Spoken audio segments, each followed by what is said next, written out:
Bonjour à tous et bienvenue, c'est Gaël dans Simple et Gratuit. Aujourd'hui, je vous présente un logiciel qui fonctionne sur macOS, sur Linux et sur Windows.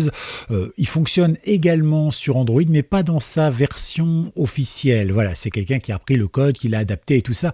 Voilà, vous chercherez un peu sur Internet parce que j'ai pas le nom exact, il porte pas le même nom. Mais globalement, ce logiciel, il est quand même vachement pratique.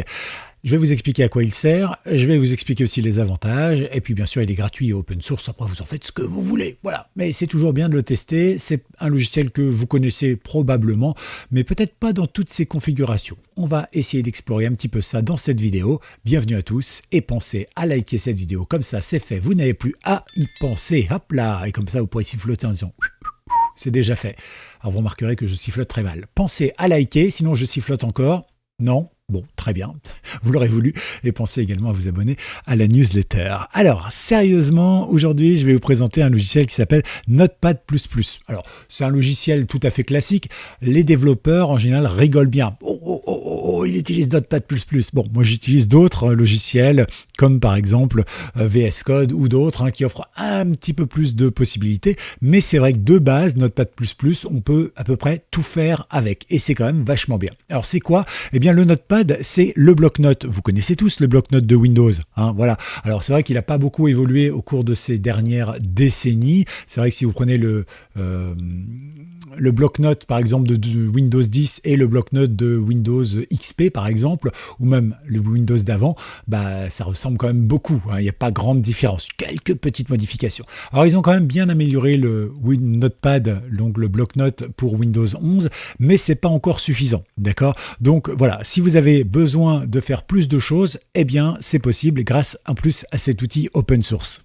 Alors, vous le téléchargez, je vous donne le lien dans la description, vous allez simplement dans télécharger ici et vous prenez la version la plus en haut, d'accord ? Et vous allez voir que effectivement vous allez pouvoir donc prendre ici et puis sélectionner sur ce que vous voulez. Vous pouvez même l'avoir en version portable, c'est pratique pour l'avoir sur sa clé USB. Et donc là, vous pouvez l'avoir dans la version que vous voulez pour macOS, Linux, Windows, enfin ce que vous voulez, il n'y a pas de souci. Vous cliquez bien sûr sur Download, vous téléchargez et vous faites suivant pour installer. Une fois que c'est fait, ça ressemble à ça. Alors vous, il est peut-être en blanc, moi c'est vrai que je l'ai mis en noir parce que à force de travailler dessus, de coder, de décrire des trucs, quand c'est que du blanc, je vous assure, quand on passe 8 à 10 heures par jour, ou 12 ou 15 devant son ordinateur, on finit par avoir les yeux comme ça, donc c'est pas plus mal parfois d'avoir un truc un peu noir. Enfin bref, voilà, ici on se retrouve avec une page tout à fait classique, alors notez qu'il est en français, donc voilà, pas de souci, et ici bien sûr on peut écrire « Je suis Gaël ».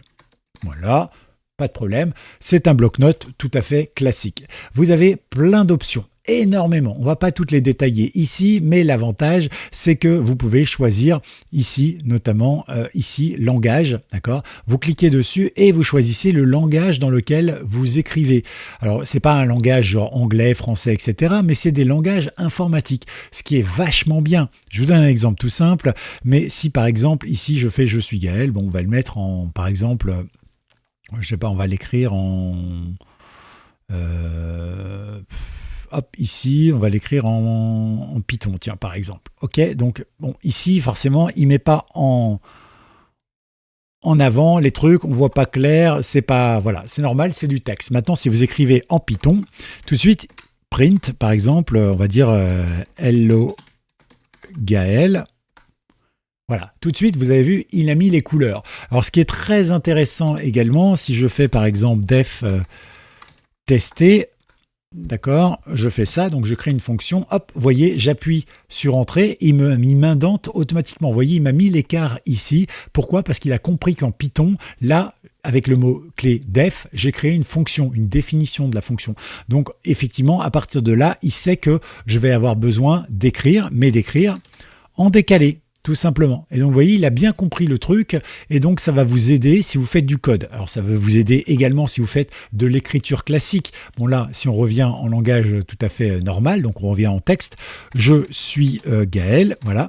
Alors, vous allez aller chercher, par exemple, dans les outils, dans les modules, vous avez le gestionnaire d'extension et ici, vous pouvez choisir plein de choses, y compris l'autosave, donc ça, c'est plutôt pratique, mais vous pouvez aussi, par exemple, mettre un vérificateur d'orthographe ou autre chose. Et du coup, en fait, ça donne beaucoup plus d'avantages que le Notepad classique tout à fait classique que l'on retrouve habituellement. Je ne sais plus où il est là, voilà, tout simplement. Donc vous voyez ici par exemple, bon, si j'écris avec la version de Windows 11, on a un correcteur d'orthographe, donc c'est pas mal. Donc là, je suis Gaël, le mec génial.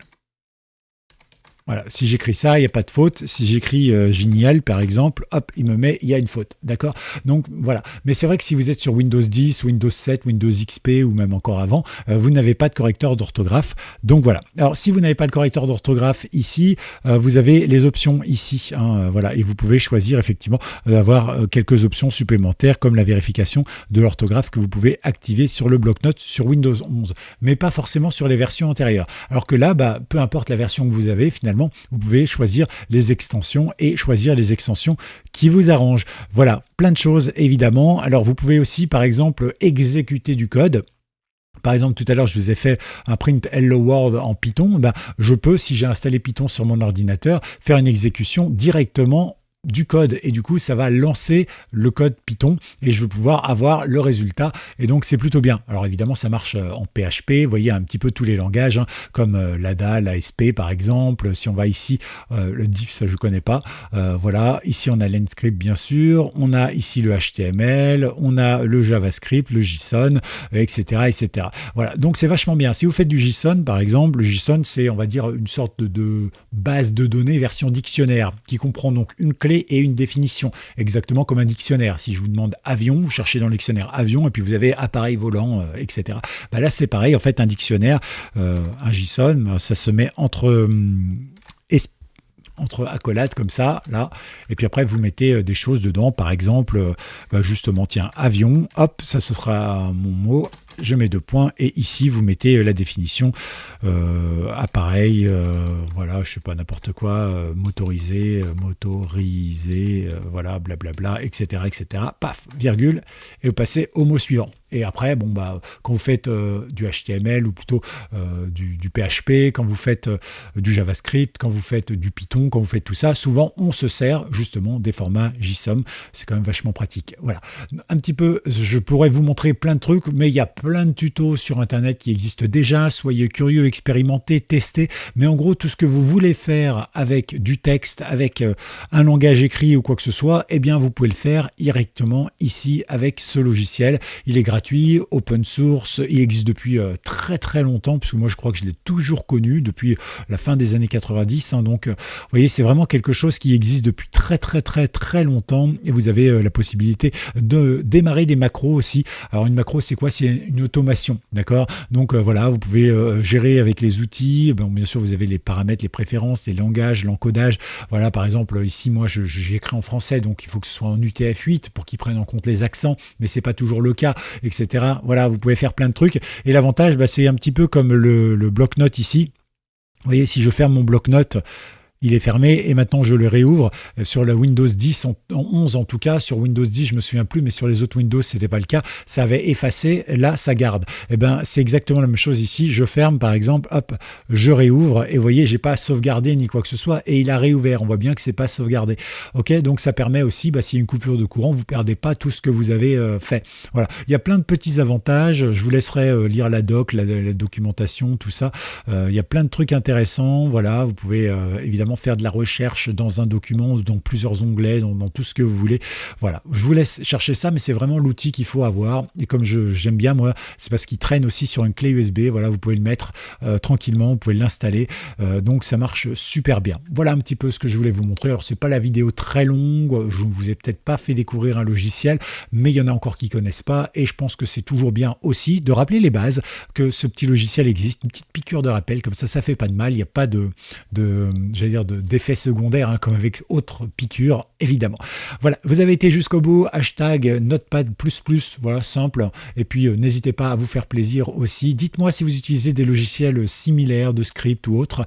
Voilà, il y en a plein comme Sublime Text, par exemple, qui sont vraiment sympas et qui permettent en même temps de faire encore plus de choses. Mais Sublime Text, par exemple, il y a une partie gratuite, mais il y a une partie payante aussi, alors que là, tout est gratuit à 100%. intéressant. Amusez-vous bien, c'est un premier jet évidemment. Après, vous pouvez passer à des outils beaucoup plus complexes si vous codez, comme ça par exemple, ou bien des outils plus spécifiques selon le langage de programmation que vous utilisez. Voilà un petit peu ce que je voulais vous dire. À tout bientôt, c'était Gaël. Et surtout, pensez à liker cette vidéo, ça aide au référencement, ça permet de booster un peu la chaîne. Et merci évidemment à tous ceux qui regardent cette vidéo, donc vous, et puis merci, et ça c'est très important, à tous ceux qui développent aussi des tas de logiciels gratuits, open source, qui nous permettent d'avancer et d'avoir un monde meilleur sur Internet. À tout bientôt, c'était Gaël, ciao.